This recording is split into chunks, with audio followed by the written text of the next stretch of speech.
D'or, la de l'investigation journalistique, la plus grande tribune politique de la Guinée, avec Aboubacar Diallo, Talibé Bari, Mohamed Mara, Mamadou Ouri Diallo, Akoumba Diallo, Kabinet Fofana, Mohamed Kaba, Mamadou Diambaldé.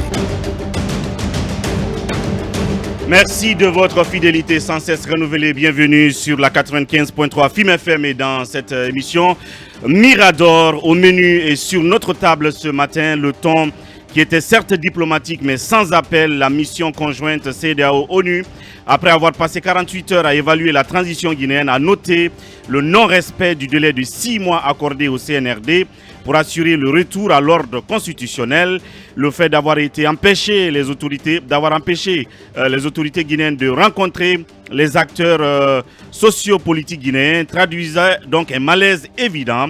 C'est pourquoi, sentant un vent de boulet, les émissaires de la communauté internationale ont exhorté les autorités de la transition à mettre en place un cadre de dialogue avec les acteurs sociopolitiques afin, disent-ils, d'éviter une détériorisation de la cohésion sociale. Alors, la junte militaire guinéenne entendra-t-elle cet appel CEDEAO-ONU? L'attitude du CNRD expose-t-elle la Guinée à des sanctions imminentes? Mirador et ses chroniqueurs analysent cette actualité. Autre sujet, en août 2018, la société Sogiz, spécialisée dans la construction des infrastructures routières, a proposé au ministère des Travaux publics le produit Terrazim qui permet d'améliorer les sols locaux à faible qualité. Suite à un avis d'appel d'offres de novembre 2018, Sogiz avait été retenu pour la réalisation de 70 km de routes en terre stabilisée dans les préfectures de Daboula et de Kouroussa. Coût du contrat 194,11 milliards de francs guinéens TTC. C'est ce contrat qui fait débat depuis quelques jours entre le ministère des Travaux publics, la société Sogiz, et qui aurait valu au colonel Moussa Camara son limogeage de son poste de conseiller chargé de mission à la présidence de la République. Une affaire dans laquelle apparaît également le nom du docteur Dansa Kourouma, président du Conseil national de la transition CNT.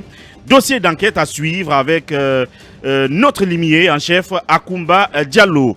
Et puis la FIDH, l'OGDH, MTD et l'AVIPA brisent le silence sur la lutte contre la corruption et l'enrichissement illicite, engagés tambour battant par la CRIEF. Ces 4 organisations de défense des droits de l'homme rappellent que nous citons pour obtenir de tels résultats, cette lutte doit être réalisée dans le cadre de la procédure juste, équitable et respectant les droits de la défense, estiment ces ONG. Qui rappelle au passage aux nouvelles autorités guinéennes leur engagement à ouvrir le procès du 28 septembre avant la fin du mois de mars 2022. Alors, ces ONG craignent-elles de voir la campagne anticorruption éclipsée par la lutte donc contre l'impunité? Mirador ira chercher des réponses auprès de Assatou Ba-Minte, responsable Afrique de la FIDH depuis Paris. Et puis pour terminer, le climat qui s'alourdit inexorablement autour de la transition en Guinée, ouverte le 5 septembre 2021. La tension sociopolitique qui a entouré la libération de leurs résidences respectives par les présidents de l'UFDG et de l'UFR a eu sans doute marqué l'évolution de cette période d'exception. Une période qui, 6 mois après, peine encore à se doter d'un chronogramme reposant sur une durée connue, voire mensuelle. Une situation aggravée par l'absence de tout cadre de dialogue entre les autorités guinéennes et les acteurs sociopolitiques. Des constats qui ont été relayés et déplorés par la dernière mission conjointe CEDEAO-ONU. Par quelle voie et moyens les acteurs tous azimuts pourraient éviter une crise majeure pendant cette transition?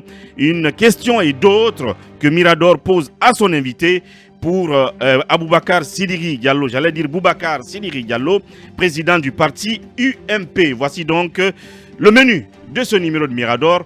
Ensemble, on va larguer les amarres.